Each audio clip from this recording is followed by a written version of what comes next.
Aïda Batfibi, Youssef Ben Esther, Rabbi Yahya Shalom Ben Rouya, Shulamit Al-Hanna, Shalom Ben Rahma, Youssef Haïm Ben Zahava, Yocheved Bat Yehuda, et Meira Bat Sultana, et le Rav Abraham Ben Jour à la Bachar.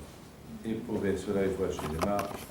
Le Hanina Bat Rouya, Abraham Ben Esther, Hanina Bat Hadra, Yitzhak Shol Ben Latifa, et tous ceux qui sont malades. Alors, aujourd'hui, comme j'ai l'habitude toujours, le jour de Shah B'Av, je donne toujours un petit cours aux femmes. Et aujourd'hui, je voudrais vous parler de comment David al-Hamana et Tarabi. Tout ce que Hachem il a fait pour le bien. Alors on va essayer d'expliquer. Déjà cette semaine, j'ai vu dans un livre de Avodat Halevi, de Rabbi Yitzhak Halevi de Rabbi Shabbat Shalom, un grand tzaddik qu'il est enterré en Ukraine. Il dit qu'aujourd'hui, on a l'idée de penser, on est en exil, le village a été détruit, on souffre, on reproche. C'est vrai, c'est normal. Mais il dit quand même, de ce mal-là, il est sorti un bien. Et c'est quoi le bien qui est sorti de ce mal-là? C'est que le troisième Beth Amikdash, il va se construire. Donc d'un mal, il y a un bien. Beaucoup des fois, on voit que le mal. Beaucoup des fois, comme il dit Rabbi Akiva, Nahum Ish Gamzu, pourquoi on appelle Nahum Ish Gamzu? Parce que chaque fois il disait Akol le Tova, Gamzu le Tova, Gamzu le Tova. C'est pour le bien, c'est pour le bien, c'est pour le bien. Et Rabbi Akiva il dit, tout ce que Hachem il a fait pour le bien. Je voudrais pas d'honneur, j'ai des milliers d'histoires dans ma tête qu'au départ, ça commençait mal, et je reprochais, je disais à Dieu pourquoi. Et à la fin, on a vu que de ce mal-là, il est sorti un bien. Beaucoup de fois, de ce mal-là, il est sorti. C'est ce qu'on a lu ce matin dans Echa. Mais Hachem, l'otetsaaraou. D'Hachem, jamais le mal ne va sortir. Et vous savez les choses, le mal, c'est nous qu'on le fait. D'Hachem, Hasbi Hayla que Hachem, il va faire le mal à quelqu'un. Jamais. Vous savez, c'est vrai, on est en plein jour de Tisha B'Av, on est en plein jour de deuil, parce que c'est comme si on a perdu papa-maman. Hein, de la même façon que pour un père, une mère, ou quelqu'un de proche de la famille se soit par terre, et on fait créa, c'est comme ça qu'on fait pour le Beth Amikdash, on se soit par terre, on dort par terre, etc. Pourquoi? Parce que vraiment, c'est un deuil. C'est quelque part, nous avons perdu notre patrie, nous avons perdu la maison, nous avons perdu. Vous savez, la Shoah, c'est des millions de Juifs qui ont été tués, mais quand même, c'est vrai, de ce mal-là, il y a un bien qui va sortir. Et quel est le bien qui va sortir de ce mal-là? C'est que le troisième temple va être construit. Donc, quelque part, avec l'espoir, on espère. Alors, je voudrais vous raconter une histoire, c'est quoi d'un mal est sorti un bien. Vous vous rappelez, c'est une histoire qui m'est toujours gravée dans la tête. C'est une très belle histoire, qui va vous faire plaisir.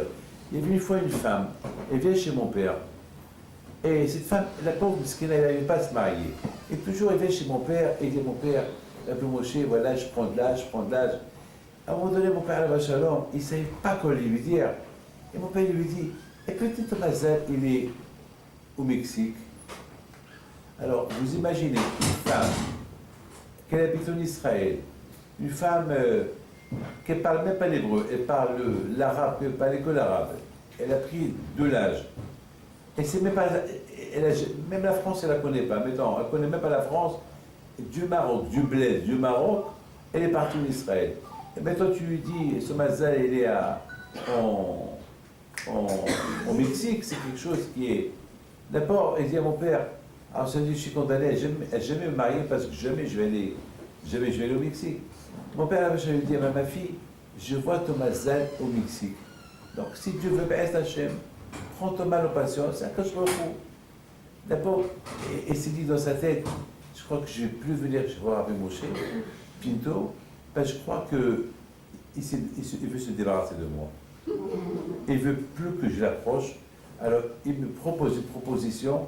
Il me dit quelque chose qui ne va jamais arriver. Parce que même, elle habite dans une ville en Israël, pas une ville, un kfar, quelque part vers la frontière israélienne, là-bas. Il me parle de accompagner l'histoire, elle se termine là. Et voilà, elle reçoit la visite de quelqu'un de la famille qui vient visiter la famille. C'est un monsieur riche de France. Et puis, à un moment donné, il leur dit, j'ai un fils unique que je veux marier, ben, je voudrais bien vous inviter au mariage. Ils n'ont ni passeport, ni argent, ni rien. Elle dit, bon, grâce à Dieu, j'ai les moyens, je peux me permettre à vous payer le billet. Et c'est ce qu'il fait. Et il se propose, bon, mais deux passeports, ils n'ont pas. Il s'est occupé d'eux. Dans la même semaine, il leur a fait faire un passeport. Et voilà, la bouteille, cette fille-là, Mskina, elle ne parle même pas français. Elle ne parle rien. On dit en arabe, shle. Slaha, ça veut dire, c'est une paysanne du Maroc, d'une ville. Même l'arabe, ils ont un autre arabe. Et même le langage à elle, c'est dur de. Qui va le marier? Qui va le marier? Bon, la pauvre était contente, était excitée d'aller en France.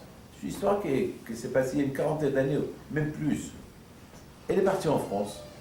Bon, Hachem, il y avait un de la famille que lui aussi parti au mariage, donc il l'accompagnait. Maintenant, après 2 semaines en France, elle retourne. Donc quelqu'un, il lui prend un taxi, un juif, qui devait l'accompagner, il la met à l'époque. À l'époque, il y avait un avion par semaine de France, El Al.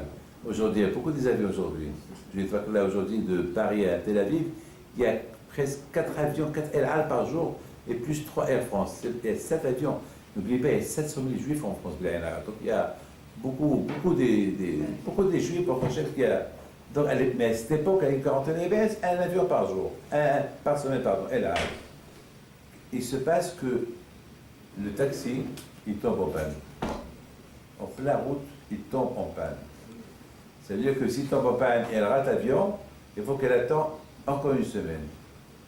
Et la pauvre, voilà, le temps qu'ils ont réparé la voiture, il arrive à l'aéroport d'Orly de l'époque, et voilà, l'avion est déjà parti, et la pauvre, elle va au comptoir d'El Al, il lui dit, Madame, c'est trop tard, la semaine prochaine, ici il y a une place. Bon, mais il n'y avait pas beaucoup de gens qui voyageaient. Elle a réservé pour la semaine d'après, et voilà, de loin, il y a un monsieur qui court. Un monsieur qui court, lui aussi, il arrive, trop tard. Lui aussi, il a eu une panne de taxi, je ne sais pas quoi, ou il ne s'est pas réveillé, ou c'est le train. Et ils se trouvent les deux, là-bas, au comptoir d'El Al, ils ne savent pas quoi faire. Elle, la pauvre, était dans un coin en train de pleurer, parce qu'elle se voit perdue. Elle ne sait même pas où elle est maintenant. Elle ne parle pas le français. Elle ne parle pas. La pauvre, elle est perdue, elle ne sait même pas. Le taxi qui l'accompagnait, il est parti. Elle, là, elle est seule. Ce monsieur-là aussi, il arrive. Bon, il arrive et lui aussi, il a raté son avion. Bon, alors au comptoir de là, on dit, comme cette femme-là, pauvre, elle aussi, c'est la semaine prochaine. Rien faire. Il la voit qu'il est en train de pleurer. Il lui dit, il lui parle, je ne sais pas quoi. Elle lui répond, il ne se parle pas, il ne la comprend pas. Mais il a parlé un peu l'hébreu, donc il a compris qu'il est perdu. Donc il a pris un taxi, il l'a accompagné là où elle est venue. La semaine d'après, les deux ils ont pris le même avion. Mina Shamaim, il n'y a pas, il faut savoir une chose, il n'y a pas de coïncidence. Il n'y a pas de coïncidence, mettez ça dans la tête. Celui qui croit qu'il y a la coïncidence, il n'a pas les mots Hachem. Chaque chose qui se fait, chaque geste, écoutez bien, même se gratter la tête, il y a un malach qui te dit gratte la tête. Parce que pour bouger les mains, il faut qu'un malach il les bouge. Il n'y a rien. Vous voyez l'herbe qui est dehors, cette herbe-là que vous voyez dehors, pour qu'un herbe il pousse, il y a un malach. Pour chaque herbe, il y a un malach qui lui dit pousse. Pour chaque feuille qui sort, il y a un malach qui lui dit pousse. Et lorsque le malach ne vient pas lui dire pousse, il va venir un vent, il va faire tomber la feuille. Lorsqu'il ne va pas venir le malach et dire a l'air de pousser, eh ben, il va changer de couleur, il va mourir. Donc il y a ce qu'on appelle l'ashga'a pratit, la providence divine. Et ça, c'est notre émouna. Notre émouna, non, c'est la providence divine. On croit, tout vient de Hachem. Tout se passe, le mazal, il vient de Hakadosh Baruch Hu. Les enfants, il y a une femme cette semaine, elle est venue se disputer avec moi, parce que je la connais depuis 20 ans, elle n'a pas d'enfant. Je la comprends, la pauvre. Je comprends sa souffrance. Je comprends bien sa souffrance. Mais j'ai fait comprendre que la bracha, c'est une chose, et c'est Hachem qui doit décider. Beaucoup de fois, quand je vois, il veut qu'on prie. Alors, si la prière n'a pas été acceptée, il y a une raison. Et j'ai commencé à discuter avec elle. Bon, Mskina, elle a 42 ans maintenant. Mais je suis rentré avec elle dans des questions de religion. Et après, finalement, j'ai vu, elle ne fait pas mikvé, elle ne fait pas ça. Je dis, madame, je viens tout le temps. Elle me dit, il y a beaucoup de femmes qui ne font pas le mikvé, ils ont des enfants. Je lui dis, tu as raison. Il y a beaucoup de femmes qui vont pas mikvé, et ils ont des enfants.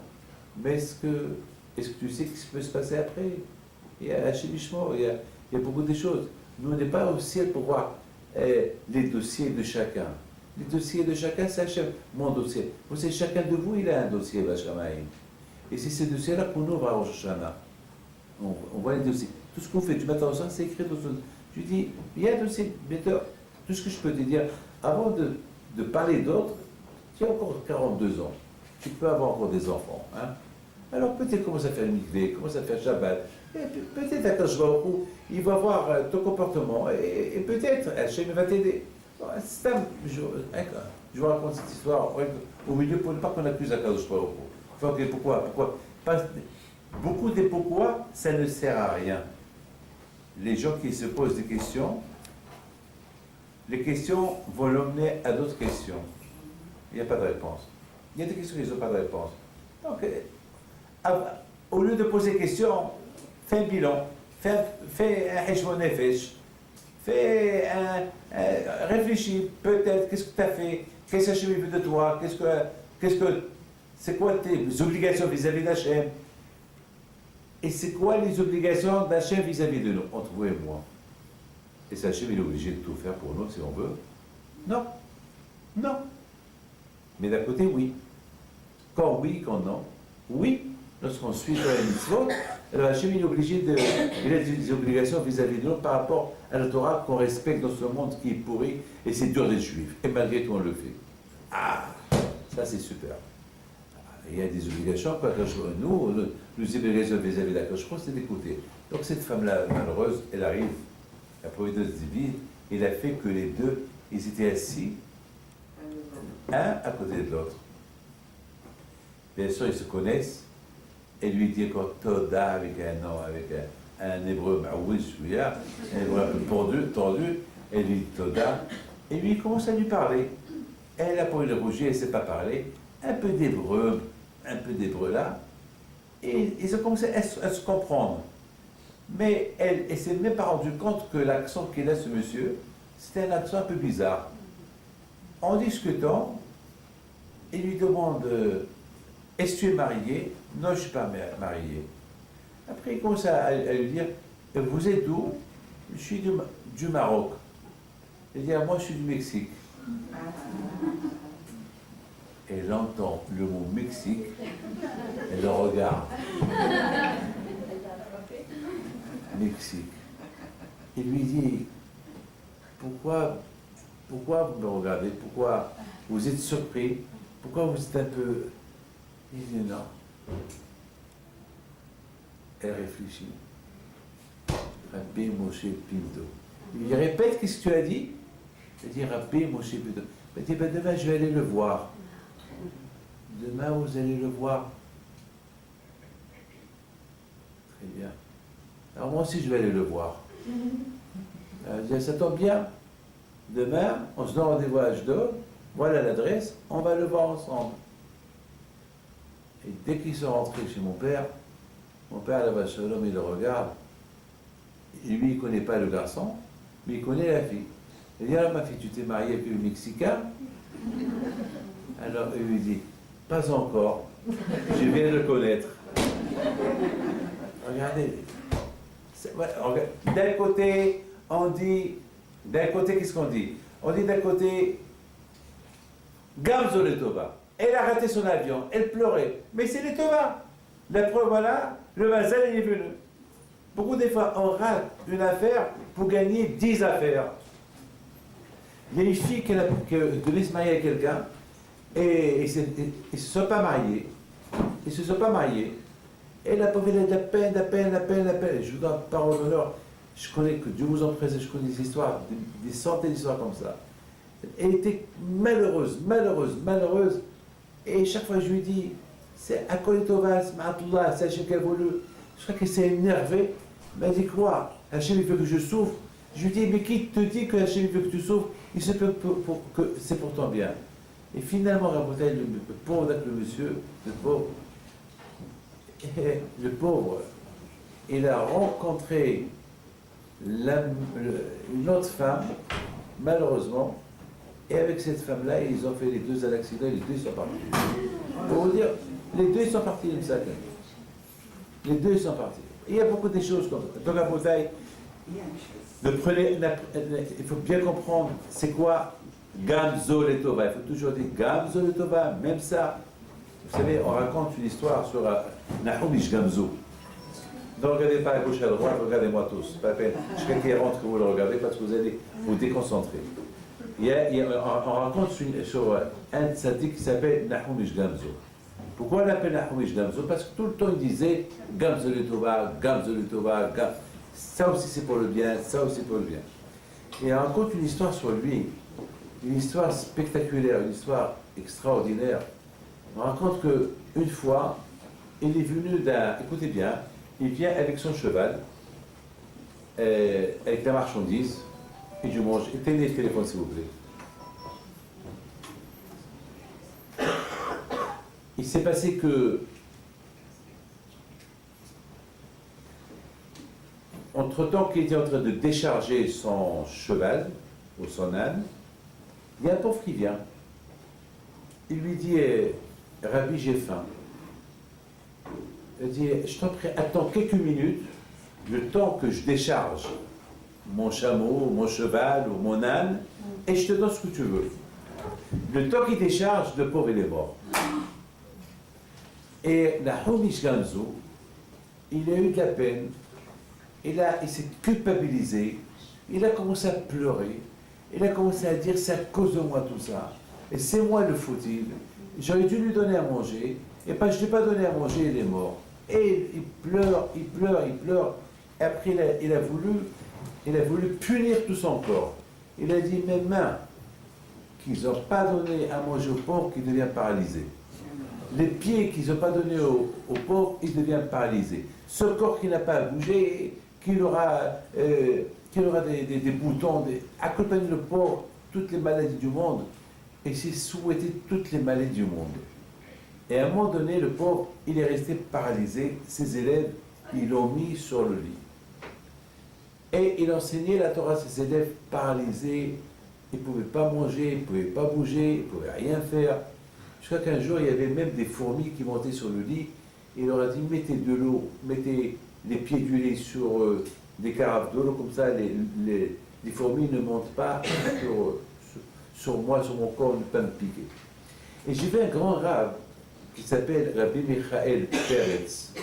C'est un grand rave, c'est un grand Tamid Hacham au Mexique. Il pose une belle question. Il dit, mais quelle faute il a fait? Il n'a pas fait de faute. Mais quelle faute il a fait? Alors vous, mesdames, vous avez un pauvre vous êtes en train de faire votre dafina, vous êtes en train de cuire le pain. Et le pain, lorsqu'on est en train de pétrir le pain, il faut faire vite. Il y a un pauvre qui vient, il vous dit j'ai faim. Vous dites attendez. Alors, parce qu'il est mort, vous allez vous culpabiliser, c'est pas de votre faute. Il devait mourir. Si par exemple je lui dis non, je ne te donne pas, il meurt, je comprends. Et là, je n'ai pas dit je ne te donne pas.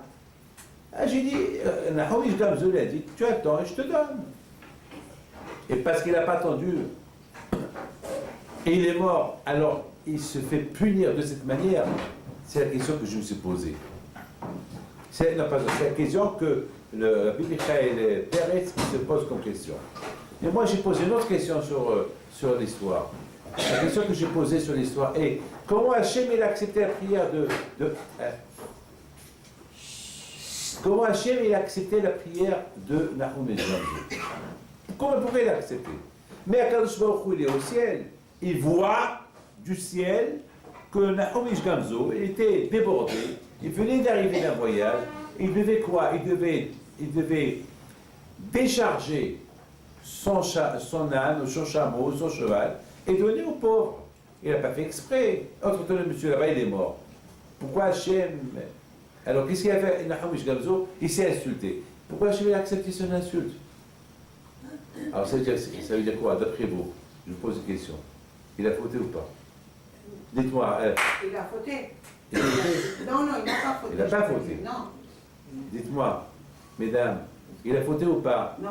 Non. Alors pourquoi il s'est fait insulter? Et en plus, le bon Dieu, il a accepté ce qu'il a dit. Ça veut dire que quelque part, alors, si le bon Dieu a accepté ce qu'il a dit, c'est qu'il a fauté. Sinon, pourquoi Hachem il a accepté?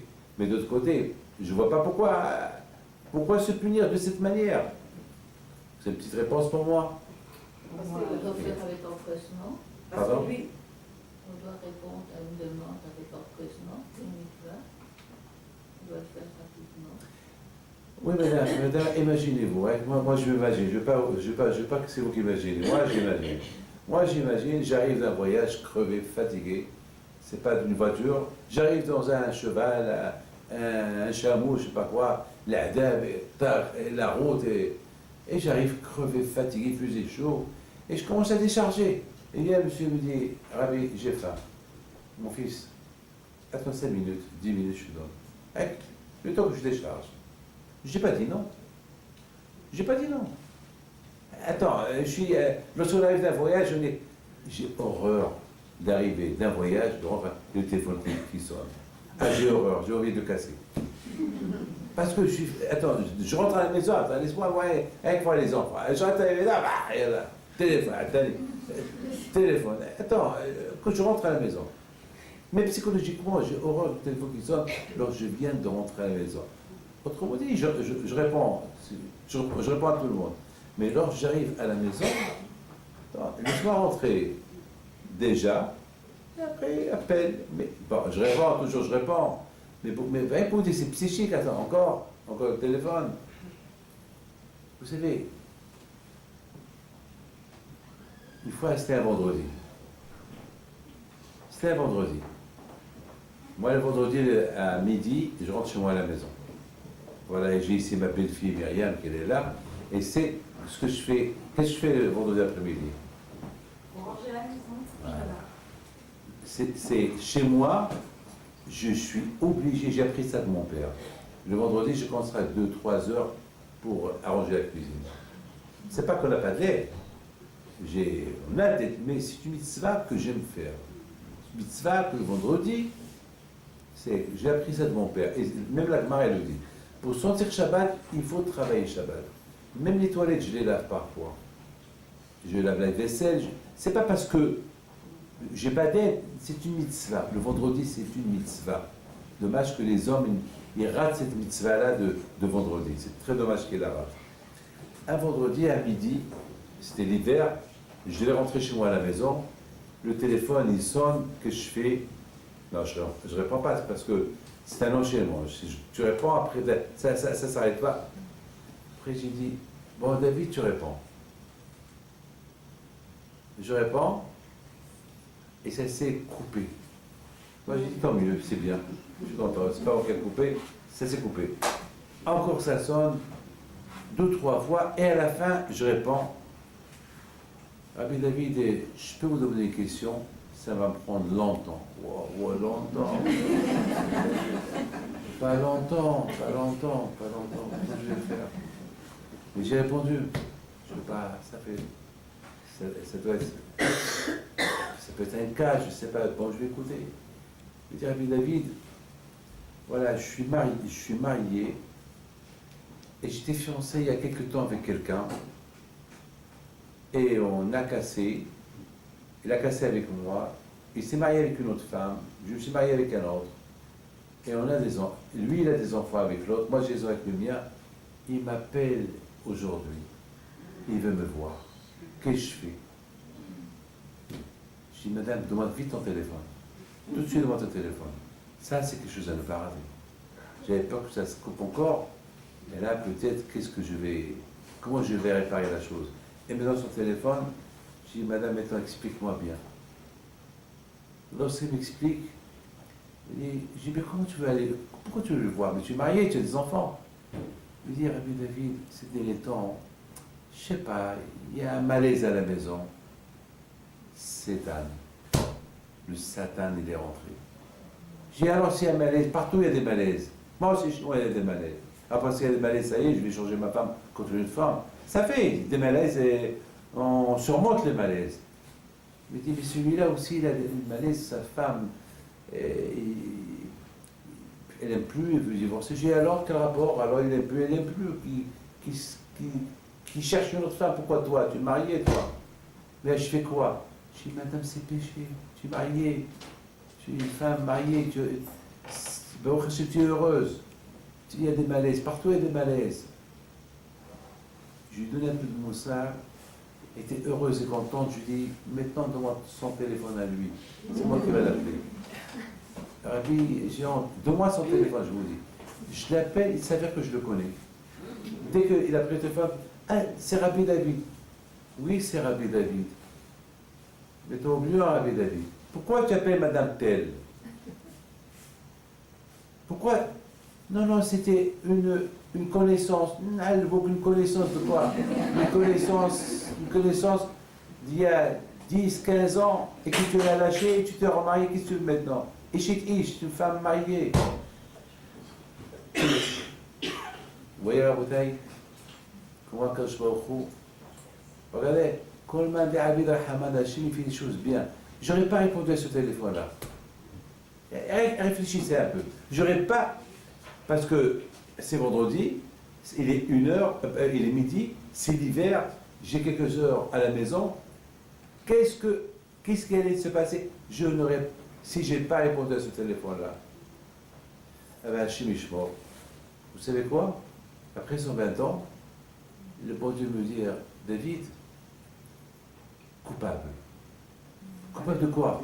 À cause de toi, cette femme, je ne la connais même pas, cette femme. Oui, elle a trompé son mari à cause de toi. Moi? Pourquoi moi? Parce qu'elle a appelé, tu n'as pas répondu. C'est ton travail de répondre. Pourquoi tu n'as pas répondu? Vous savez, il y a beaucoup de gens qui me disent, Rabbi David, mais tu es crevé, tu es fatigué, arrête. Je dis, j'arrête.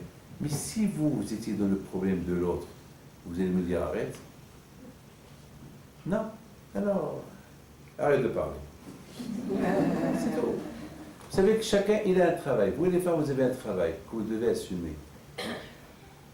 Vous avez des conditions que vous devez assumer. Chacun, il a un travail qu'il doit assumer. Il faut bien les assumer. C'est tout.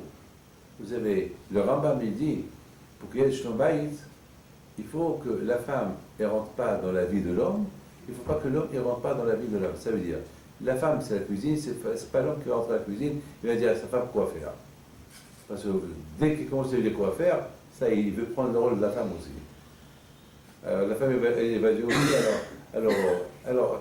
alors fais tout, toi aussi, fais les enfants à ma place. Il faut savoir, mes amis, on parle de la destruction de Beth Amikdash. Une chose qui est dure à accepter, une chose qui est grave à accepter. Jusqu'à maintenant, on pleure le temple, la destruction de Beth Amikdash. Mais finalement, il dit, Avodat Alevi, Yitzhak Alevi, il dit que finalement, d'un mal, il est sorti un bien. Quel est le bien qui est sorti de la destruction de Beth Amikdash? Que on attend le troisième Beth Amikdash qui est comme 1000 fois mieux. Et en plus, lorsque Mashiach il va venir, ça sera Be'ez Hashem, le tikkun, la réparation de tout. Les taken olam et makut shaddai. Il y aura la réparation finale. C'est-à-dire que Mashiach, il va tout réparer. Donc, ça va être mieux. Mais c'est comme par exemple, vous savez,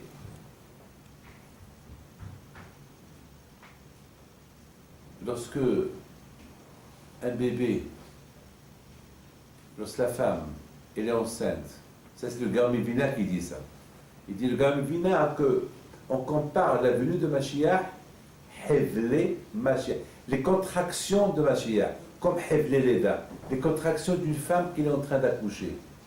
Quel est le lien entre une femme les contractions qu'elle a et les souffrances qu'elle a, et le mal qu'elle a lorsqu'elle commence à mettre le bébé au monde, avec les contractions de Mashiach?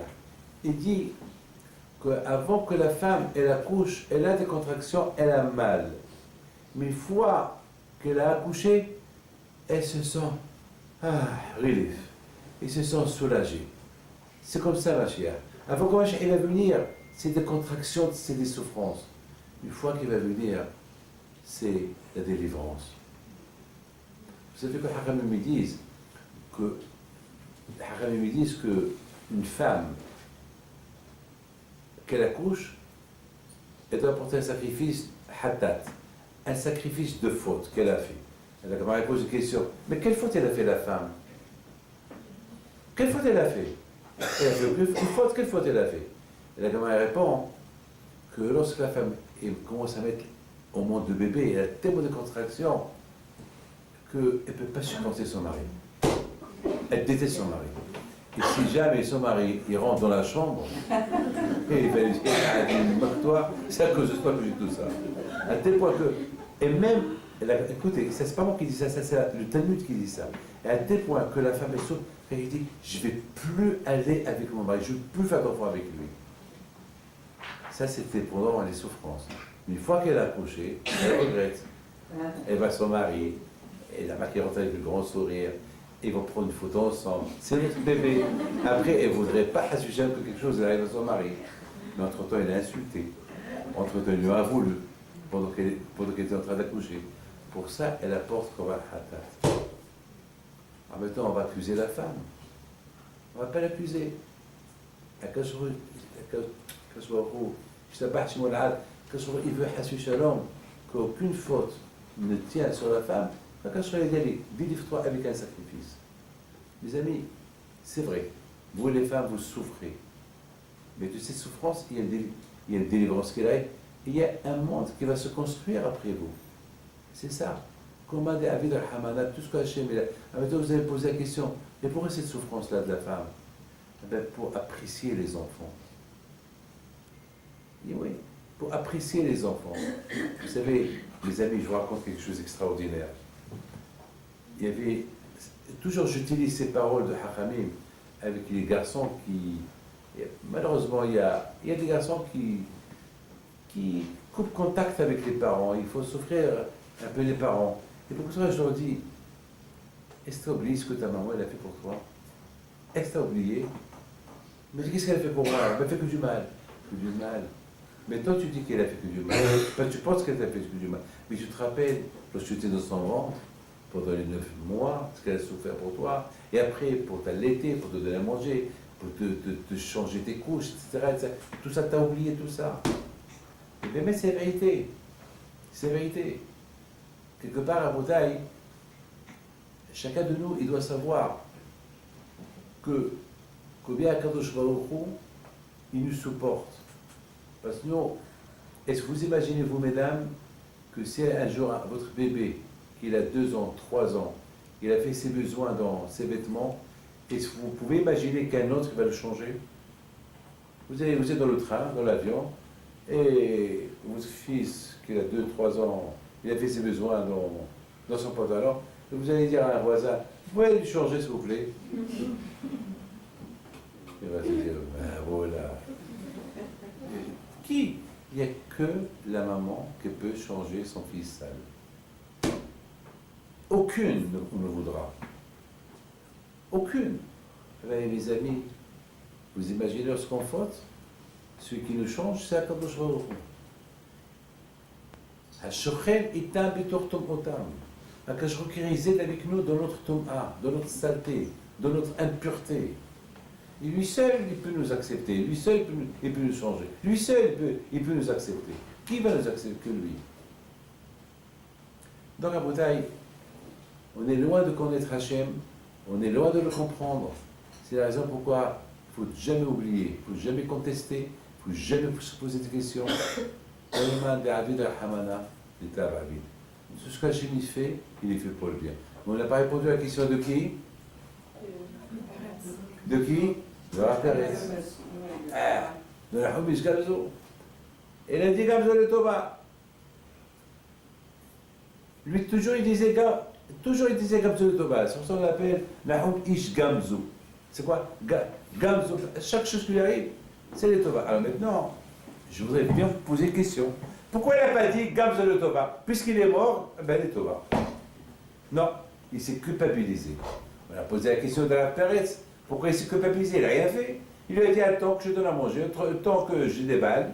Et une fois que je déballe, je décharge, je donne à manger. Tonton il est mort. Alors, c'est pas de ma faute. Mes amis, j'ai raison ou pas? C'est ça le émet.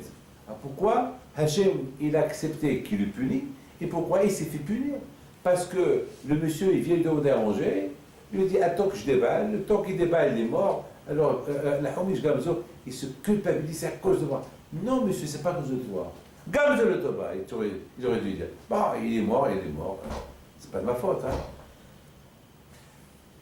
Vous attendez un pauvre qui vient chez vous, il ne vient pas. Vous faites quoi? Vous avez d'argent, il n'est pas venu. Vous l'attendez qu'il vienne. Ben quoi?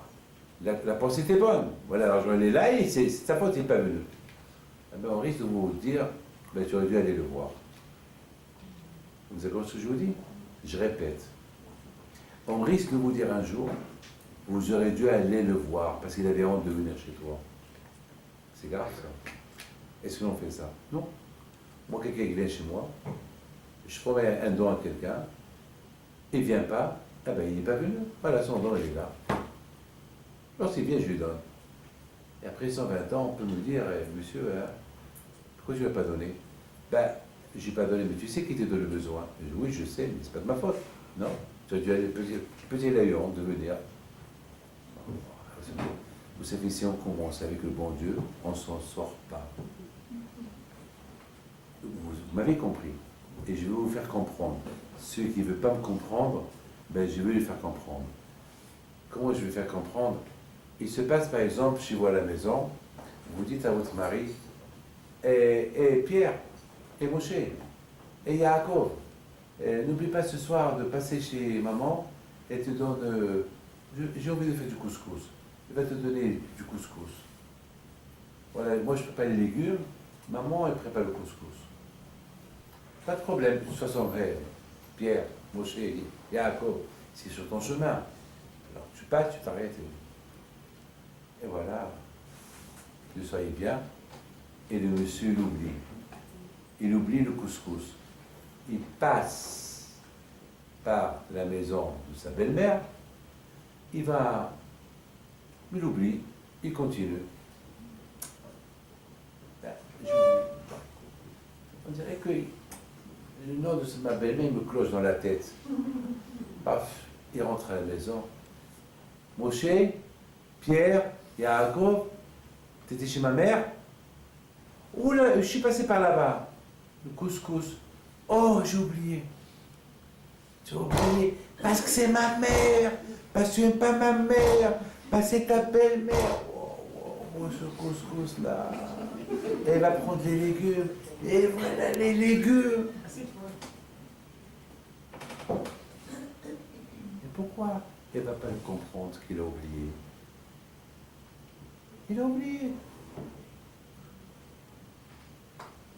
Parce que la maman, sa femme, elle ne peut pas accepter que son mari oublie sa mère. Vous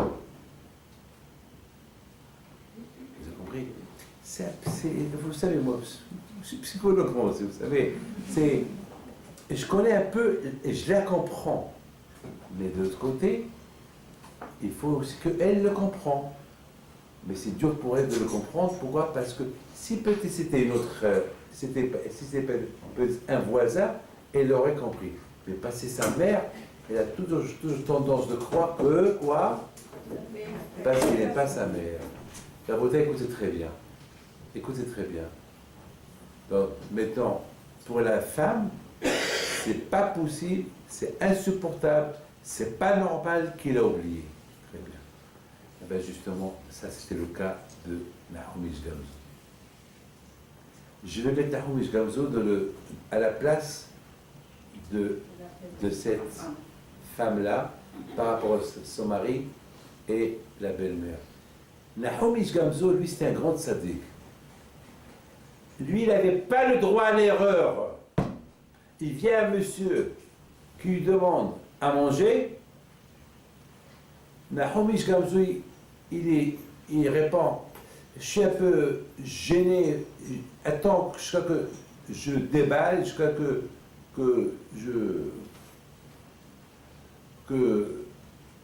je décharge mon chameau, mon âne ou mon cheval. Nahum Ish Gamzo, il aurait dû dire, ah ben, si ce monsieur-là, il vient au moment que je déballe, Gamzo le Tova, il faut lui donner. Il faut lui donner. Vous savez qu'une fois, et parce que il lui a dit d'attendre, et entre-temps il est mort, il s'est puni lui-même, et Menachem, ils ont accepté qu'il se fait faire punir. Pourquoi? Parce que Menachem, ils ont dit, Nahum, toi qui dis tout le temps Gamzo le Tova, toi qui dis tout le temps tout ce que Hachem il le fait pour le bien, alors je t'ai emmené quelqu'un pendant que tu étais en train de déballer, c'est pour le bien. Alors il va lui donner. Il y avait une fois un monsieur qui vient chez moi, pendant que j'étais en train de partir du bureau. J'ai reçu les gens, vous savez, toujours à la fin, je suis crevé, fatigué, je rentre un peu à la maison. Il y a un homme qui vient, le pauvre il a raté son TGV, je ne sais pas quoi, il est arrivé. Bon. Il rentre, le pauvre, il dit, bon. Je me suis dit, je lui donne un verre d'eau ou pas? Déjà il m'énerve, parce qu'il est venu au moment que je dois partir. Et maintenant, et en plus il est venu en retard, il est devenu venir à 2 heures. Non seulement qu'il n'est pas venu à 2 heures, il vient à 7 heures, 8 heures du soir. Et maintenant, je dis, David, calme-toi. Gamzo le Tova, écoutez bien. Il faut écouter bien cette histoire. C'était un dimanche. Et dimanche, les gens ont pris des vacances. Moi, dimanche, je reçois les gens. Et pourquoi? Je dois parole d'honneur.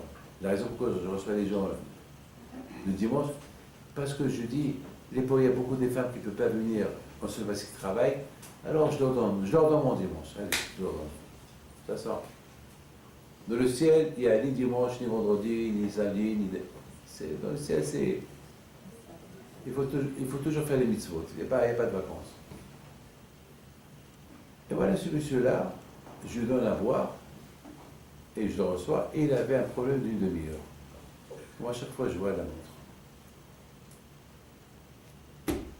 À un moment donné, bon, il devait partir, j'ai dit, arrive, viens à la maison, on s'en va.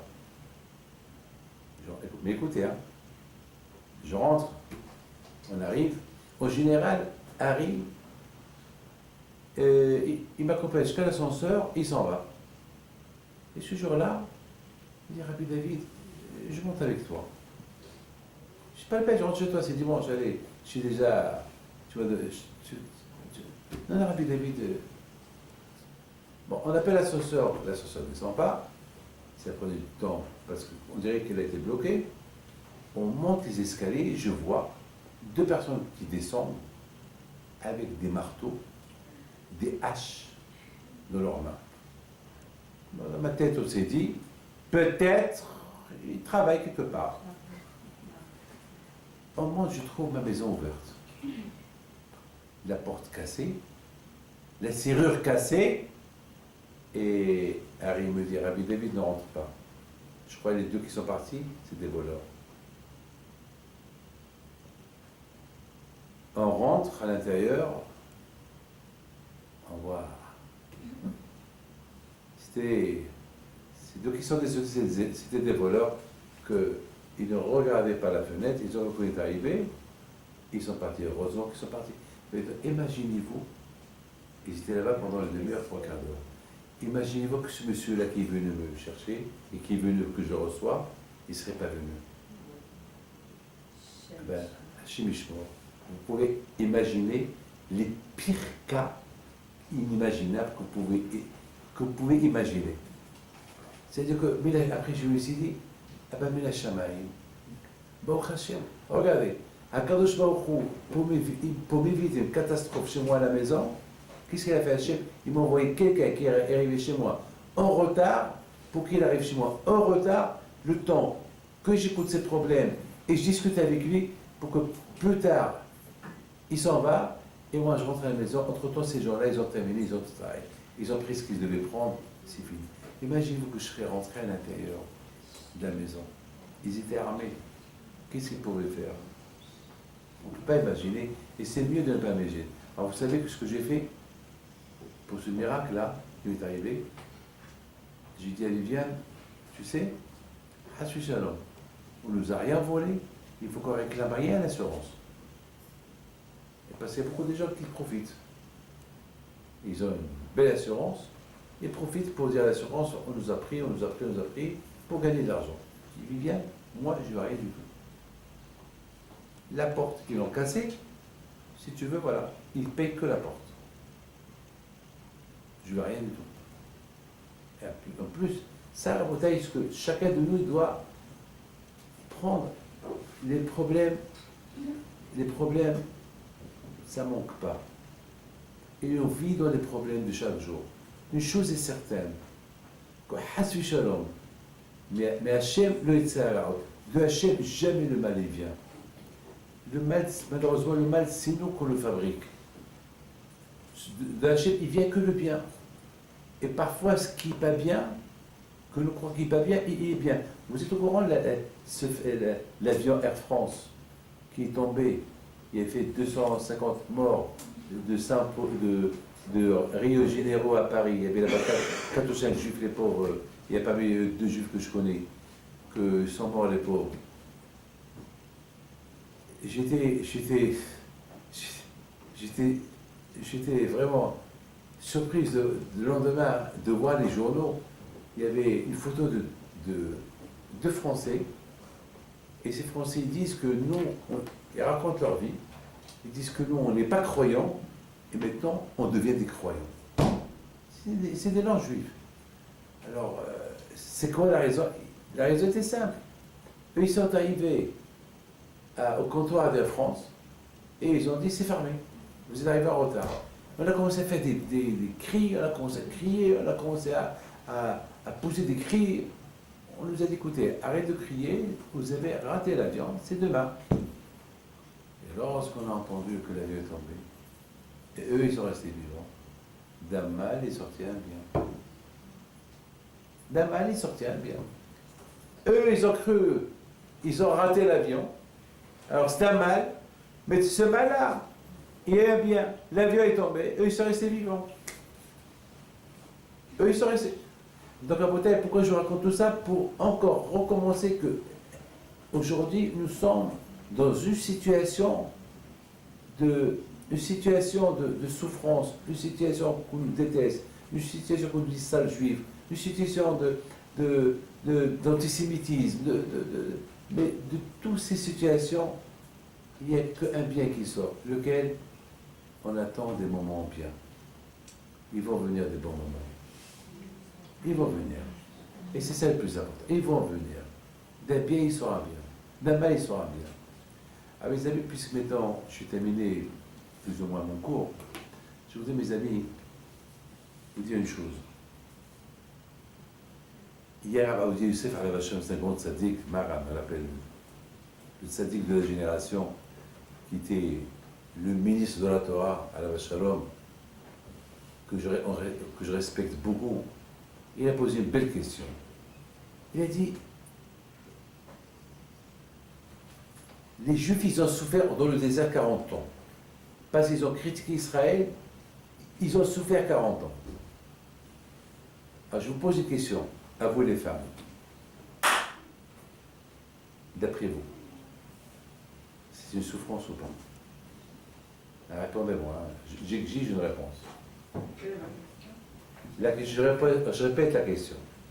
Les Juifs, ils ont critiqué Eretz Israël, pas les femmes, pas vous les femmes. Vous les femmes, aucune femme n'est morte pendant les 40 ans, parce que vous les femmes, vous avez aimé Israël, et quand ils ont fait une guerre aux hommes qui ont critiqué Israël. Alors tous les hommes, à partir de 20 ans, ils sont morts. Pendant 40 ans, chaque jour de Shabbat, tous les Juifs ils creusaient un tombeau. Ils rentraient dans le tombeau. Et le matin, celui qui se réveille, il se réveille. Celui qui a encore sommeil, ben il reste. Mais déjà, le fait qu'il a ouvert ses yeux, il sait qu'il est vivant, il sort du tombeau. Chaque année, c'était comme ça. Ceux qui sont morts, tous les Juifs qui ont critiqué Israël. Ils étaient quelques millions. C'était une nouvelle génération qui est rentrée en Israël. Maintenant, je vous pose une question. Deux questions. Hachem, pourquoi tu as pas...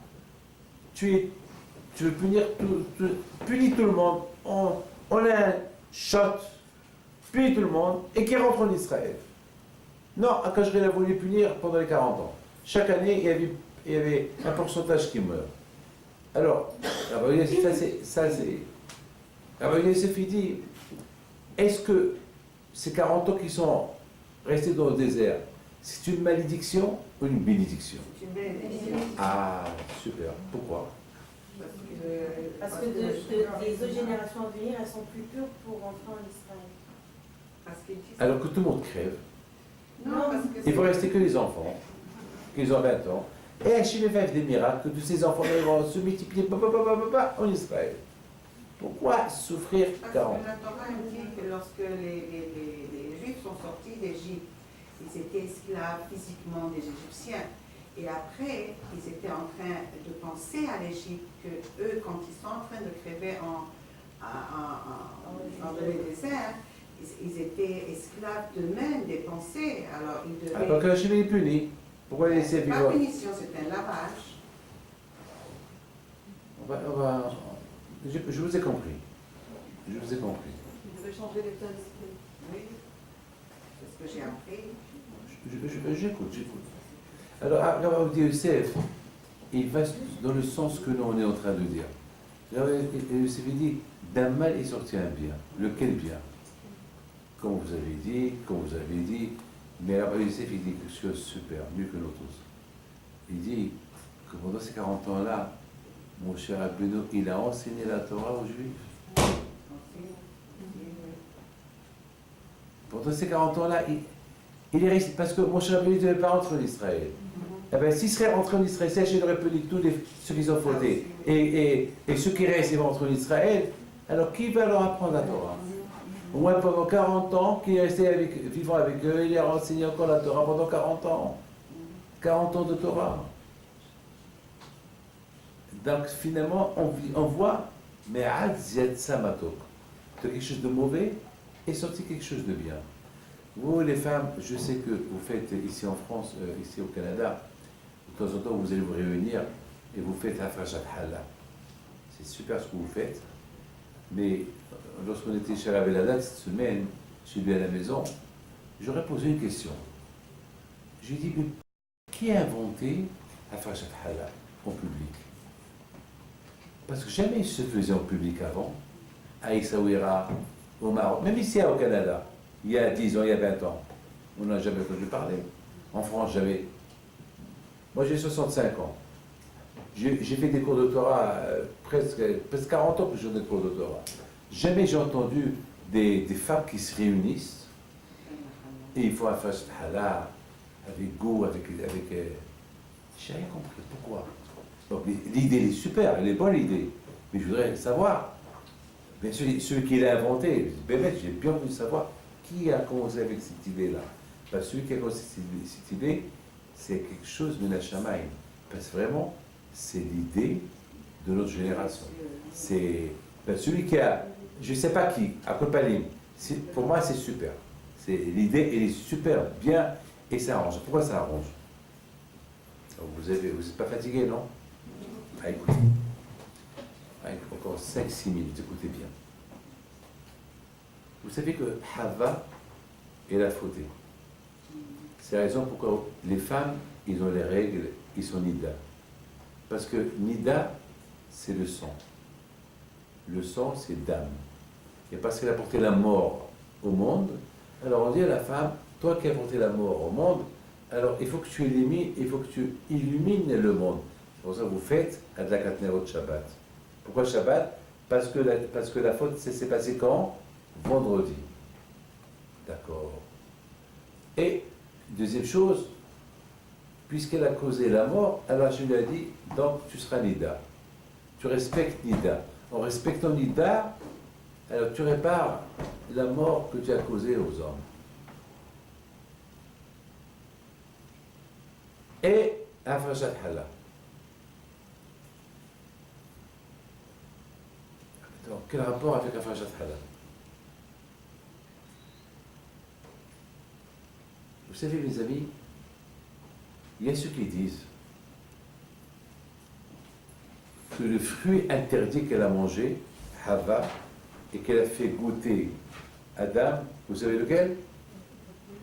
Vous savez lequel? C'est pas la pomme. Il y a ceux qui disent c'est une grenade, il y a ceux qui disent c'était une figue, il y a ceux qui disent c'était des raisins, pas des raisins, le jus de raisin. Il y a ceux qui disent Hita. Hita, c'est le blé. Le blé. C'est-à-dire que le bon Dieu interdit le blé. Alors, calculez. Elle écoute très bien. Le blé. Et parce qu'elle a goûté au blé, elle a fait goûter le blé à son mari, elle a porté comment ça s'appelle, la mort au monde. Alors, Hala, c'est la gémataria avec le collet de dame.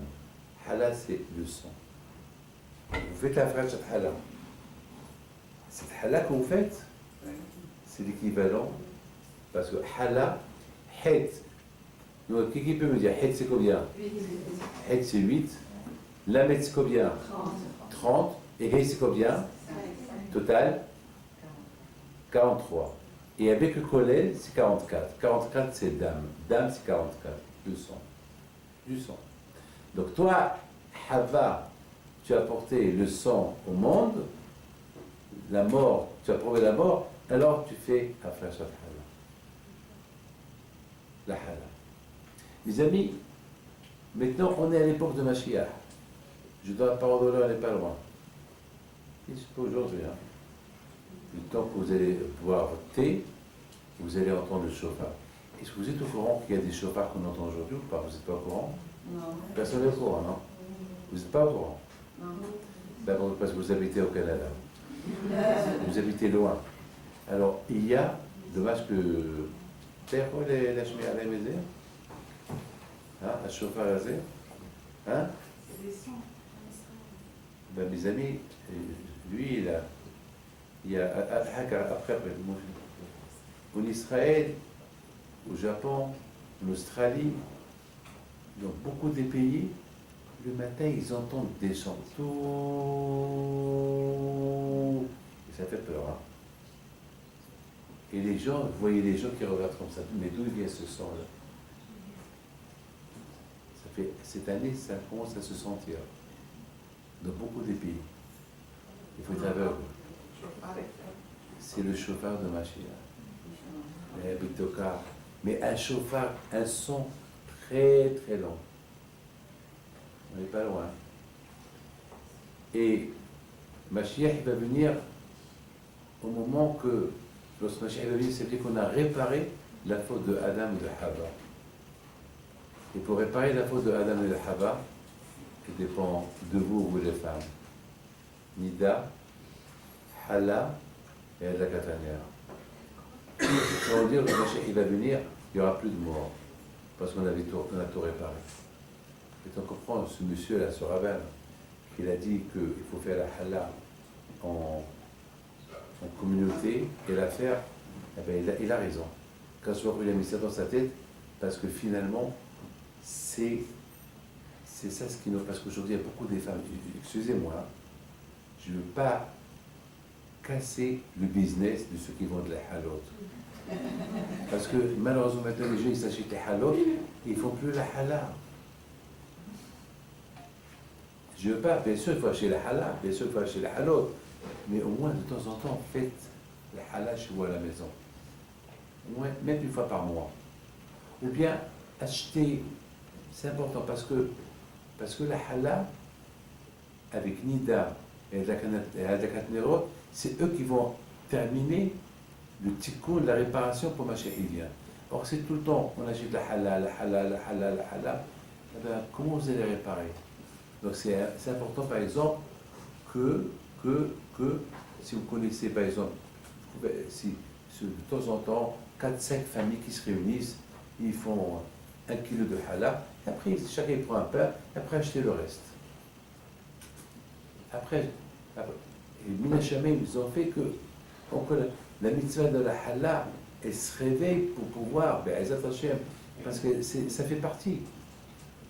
Ça fait partie de la réparation de Havva pour ce qu'elle a fait en poussant Adam à manger Hita, le blé, donc elle a porté du sang. Alors, Erev Shabbat, on fait le kiddush avec le vin. Le vin, c'est comme du sang, il est rouge. Erev Shabbat, on n'a pas le droit de faire le pain, le kiddush, qu'avec du vin rouge. Et si on n'a pas de vin, qu'est-ce qu'on fait? Non, si on n'a pas de vin, il n'y a pas de raisin, rien. Et si on n'a pas de bière? Ah là, on les fait sur le pain. Et comment on fait? Lehem Mishné. Lehem Mishné. Le pain. Pourquoi le pain? Parce que le pain, comme je vous ai dit, c'est Hita. Hita, c'est le sang. Parce que c'est toujours en réparation de la faute, la réparation de la faute de Havva et de Adam Rishon, et se fait tout le temps Erev Shabbat. Les amis, c'est tout ce que j'ai à vous dire. Je vous bénis à vous tous, que Hachem vous protège, que Hachem vous donne la santé, la bracha, la parnassa, que les rassons. Voilà, c'est le 3e cours que je fais aux femmes depuis que je suis là avec vous. Et si Dieu veut, ce Shabbat-là, on va faire un grand cours, c'est à 6h à Orahaïm. On va parler du Mazal. C'est quoi le Mazal? Donc, maintenant, vous avez compris, je vous ai plus ou moins fait comprendre qu'aujourd'hui, c'est un mal, mais c'est ce mal de Tchabab va sortir quoi? Un bien. Alors, avec votre permission, je veux que chacun ouvre ses mains. Je ne vous regarde pas, je ne vous vois pas. Mishiva, Chabotenu, Abraham, Ishaq, Yaakov, Moshe, Aaron, David, Shlomo, יברך את כל הנשים הצדקניות השומעות, דברי תורה של הקדוש ברוך הוא, תן להם ברכה והצלחה, מלא הקדוש ברוך הוא את כל משאלות ליבם לטובה, ואתם עליהם כל גזירות קשות ועוד גזירות עליהם גזירות טובות, מלא רחמים וכן רצון, מה אמן. Voilà mes enfants, que je vous protège, je vous donne votre traversée.